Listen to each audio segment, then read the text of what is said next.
We often hear this idea, don't we? That your 20s are meant to be, the absolute best years, this golden era. Yeah, that's the narrative. But the reality for so many people, it feels a lot more like, well, stumbling around in the dark, like you've lost the map. Right. It can be super confusing, maybe directionless even. So much pressure. Exactly. A lot of uncertainty. You feel like you should know where you're going, but often you just don't. Okay, so that's what we're diving into today. Some of those, maybe, let's call them brutal truths about your 20s. Brutal, but maybe helpful truths. Hopefully helpful, yeah. Insights that if you kind of grasp them earlier might save you some time, maybe some pain, definitely some confusion. Think of it as maybe a shortcut through some of that fog we mentioned, Yeah. getting past the glossy picture. Exactly. So let's jump straight into the first one. Time.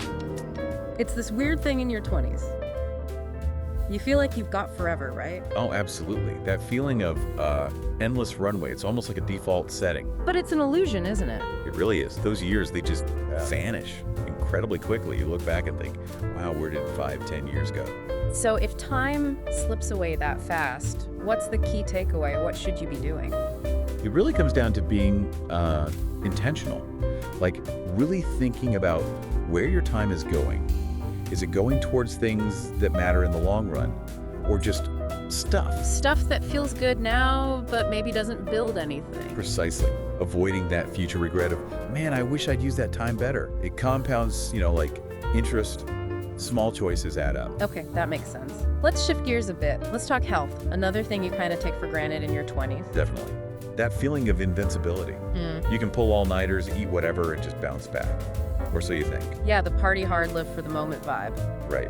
But there's a catch. The body, it keeps score. Please score? How do you mean? Well, all those habits, the lack of sleep, maybe not eating well, pushing yourself too hard, they accumulate. It might not show up immediately, but it often catches up with you later. In what way? Like burnout? Or actual health problems? Both, potentially. Burnout, lower energy, even preventable issues down the line. It's about laying a foundation. So the advice is basically, take care of yourself now, even when you feel fine. Exactly. Proactive healthcare. Think better food. Regular movement doesn't have to be intense gym sessions. And crucially, getting enough sleep.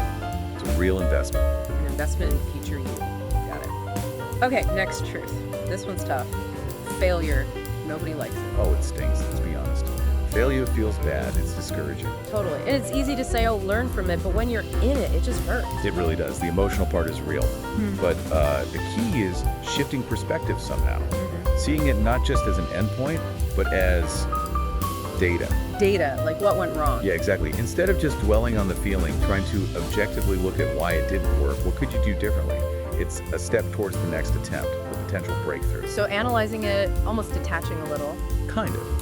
And maybe talking about it. Sharing experiences can normalize it. And you realize everyone goes through this stuff. It's part of growing. Becoming comfortable with the idea that setbacks happen. Okay. Now, your 20s often feel very focused on you, your career, your goals. But what about other people? Yeah, it's a really important point. Sometimes in that hustle, relationships can get pushed aside.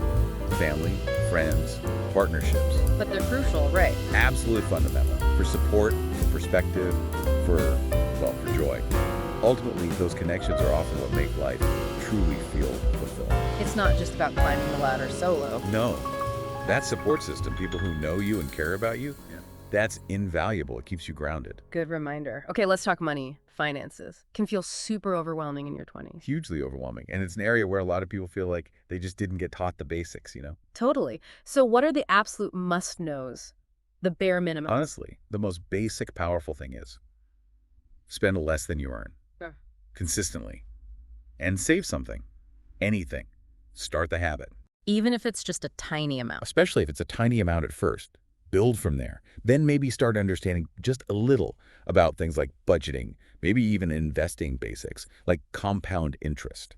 Why is that so important, beyond just having money? Because it reduces stress. Big time. It gives you options. Freedom. Money isn't everything, not at all. But not having to constantly worry about it, that unlocks a lot of mental space. And plant seeds for the future. Seeds for the future. I like that. Okay, next truth. Learning doesn't stop after school. Oh, definitely not. Finishing your formal education is just the beginning, really, or it should be. So, what does lifelong learning look like practically? Is it taking courses? It can be, Yep. but it's broader than that. It's about staying curious, learning new skills for work or just because you're interested, reading, learning a language, paying attention to the world, And the benefit is adaptability. The world changes so fast. Continuous learning keeps you flexible, open to new opportunities, keeps your mind, engaged. keeps you from getting stuck. Right. Now, something related by maybe the pressure to be perfect in your 20s, to have it all figured out. Oh, that pressure is immense. From society, from social media, sometimes from ourselves. This idea that you need to present this flawless image, Which is impossible, obviously. completely impossible, and chasing it just leads to misery. The real goal, I think, should be self-acceptance. Accepting your flaws and all. Yeah. Understanding you're not perfect, nobody is, and that's okay. Focusing on becoming the best version of yourself, imperfections included, rather than some idealized fantasy. That's hard, though, especially when you look at, say, Instagram. Social media. That brings us neatly to the next point, doesn't it? Stop comparing yourself. Easier said than done. So true. Social media is basically comparison fuel. You're constantly seeing everyone else's curated, perfect-looking life. A highlight reel. Exactly. Not the messy bits, the doubts, the struggles, just the filtered, best moments. Comparing your reality to their curated feed, it's a losing game. Always. So the mantra is focus on your own journey. Focus on your own path, your progress. It's unique. Trying to measure it against someone else's online persona is just, well, it's setting yourself up to feel bad. Really important reminder. Okay, shifting gears slightly, let's talk about gratitude. Gratitude, such a simple concept, but really powerful. How does it work? Just thinking about things you're thankful for. Pretty much. Mm. Making a conscious effort, maybe daily, to acknowledge the good things, big or small, your health, a nice conversation, sunshine, whatever. And that actually makes a difference to your mindset. It really can. It shifts your focus from what you lack to what you have. It builds contentment, helps you find bright spots even when things are tough. A tool for perspective. Cool. Okay, another crucial skill, setting boundaries, saying no. Oh, this is a big one. Learning to protect your time, your energy, your mental health by saying no sometimes. Why is that so hard for people? Fear of missing out, pleasing others. All of the above. Fear of conflict, feeling obligated, but learning to say no respectfully when you need to. That's about self-respect. It leads to healthier interactions in the long run. It's not selfish, it's self-preservation sometimes. Exactly. Prioritizing your well-being. Okay, related to time and energy pursuing passion. Right. Finding things you actually enjoy doing. Yes. Your 20s are a great time to explore that. What activities genuinely light you up, give you purpose or joy? Even if it's not your main job, like a side hustle or a hobby. Absolutely. It might not pay the bills initially or ever, but that fulfillment, that sense of meaning, that's crucial. It fuels you. It can even lead to unexpected places down the road. An investment in your soul, you could say? Yes. Okay, the world feels noisy, overwhelming sometimes, especially in your 20s. How do you cope? Mindfulness can be a real superpower here. Mindfulness. Can you break that down simply? Sure, it's basically about paying attention. Paying attention to the present moment, right now, without judging it, noticing your thoughts, feelings, sensations without getting swept away. So it helps you slow down, manage the chaos. Exactly. Right. Even just a few minutes a day, it helps you step back from the mental chatter, find a bit of calm in the storm, a vital anchor. Makes sense. Now, you can't figure everything out alone. Who can you turn to? Mentors. Finding people with more experience who can offer guidance. Is it awkward asking someone to be your mentor? It can feel that way, but often people are really willing to share what they've learned. Don't be afraid to reach out to people you admire, ask for advice, maybe a coffee chat. Their wisdom is invaluable. Just gotta ask. Okay, life throws curveballs, plans change. Constantly. Change is pretty much the only constant, right? Yeah. Fighting it is usually pointless and stressful. So the skill is adaptability, learning to roll with the punches. Yes, learning to adapt when things go sideways. Oh. Seeing unexpected changes not just as failures, but maybe as detours. Sometimes they lead somewhere even better. Requires flexibility. Okay, being yourself. Authenticity. Sounds simple, but But the pressure to fit in, especially when you're younger, can be really strong. Pretending to be someone you're not, just to be accepted. and the alternative is Being authentic.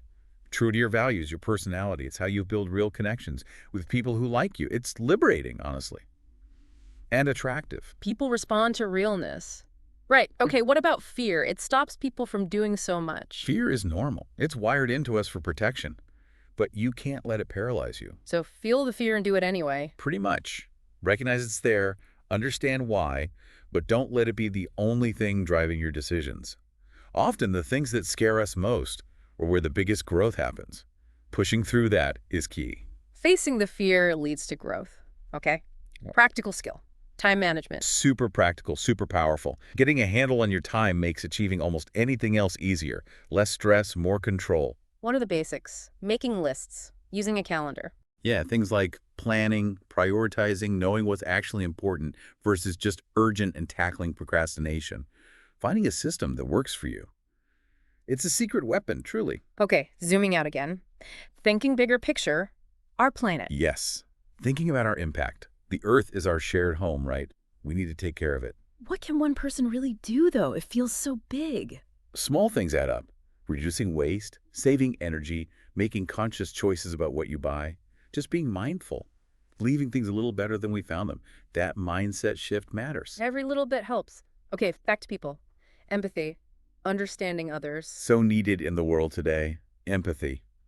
Really trying to understand where someone else is coming from, even if you disagree. Why is that so valuable? It builds connection, reduces conflict, and it reduces your own perspective. Actively listening, considering their viewpoint. It makes relationships stronger and life richer. Seeing things through another's eyes. Okay, we mentioned social media before, but let's revisit the usage aspect. Right. It has benefits, connection, information. But the downside, the endless scrolling, the comparison, feeling like you're missing out. So limit it. Be intentional. Exactly. Set boundaries. Notice how it makes you feel. Does it drain you or energize you? Maybe curate your feed more actively. Prioritize real-life stuff. Be the master, not the slave of the feed. Got it. Circling back to money again, financial independence. Yeah. Building on literacy. The goal isn't just managing money, but having it work for you. Gaining freedom. How does that work? Saving and investing. That's the core of it. Saving consistently, learning how to invest wisely, building assets over time. It gives you choices, control over your life path, reduces dependence on just a paycheck. Building that foundation of freedom. Okay. Motivation comes and goes. What keeps you going? Discipline, self-discipline. It's maybe less glamorous than motivation, but far more reliable. So doing things even when you don't feel like it. Exactly. Building habits that align with your goals. Showing up, especially on the hard days. That's what builds momentum and gets results long-term. Discipline beats motivation most days. That consistency muscle again. Okay, the people around you, your network. Hugely important. Building a strong, supportive network. It's not just about networking in a transactional way. What makes a good network then? Surrounding yourself with people who inspire you, challenge you constructively, support you, and being that person for others too. It opens doors, offers support, makes the journey richer. Give and take. Okay, life throws punches. Resilience, bouncing back. Setbacks are guaranteed. Resilience is the skill of recovering, learning, and adapting when things get tough. It's not about avoiding difficulty, but navigating it. How do you build it? Is it just innate? You can definitely build it by reframing challenges as learning chances, being kind to yourself, seeking help when you need it, finding meaning even in hardship. It gets stronger with practice. Like a muscle. Okay, last one. This is hard in our instant world. Patience. Oh, so hard. We want everything yesterday. But the truth is, good things take time. Like what kind of things? Meaningful career growth, deep relationships, real personal development, none of it happens overnight. It requires sustained effort, persistence, and yeah, patience. So trusting the process, embracing the journey. Exactly. Understanding that building something worthwhile is a marathon, not a sprint. Being patient with yourself and the process is key for long-term fulfillment. Wow, okay. We've definitely covered some ground there, some pretty direct truths. We have, and they can sound a bit harsh, maybe taken all at once, but really, they're meant to be empowering. Right. And it's crucial to circle back to the idea that your 20s are for figuring things out, for exploring, messing up sometimes. Feeling lost is okay. Totally okay. It's part of the journey. These truths aren't meant to say you must have it all figured out, but more like guideposts, things to keep in mind as you navigate. Guideposts. I like that. So maybe a final thought for everyone listening. As you think about all this, what's one truth maybe you've learned already that you wish you'd known earlier? That's a great question for reflection. Keep exploring, keep learning. This decade is complex, but also full of potential. Use these ideas as tools, not rules. Exactly. Keep reflecting long after this deep dive ends.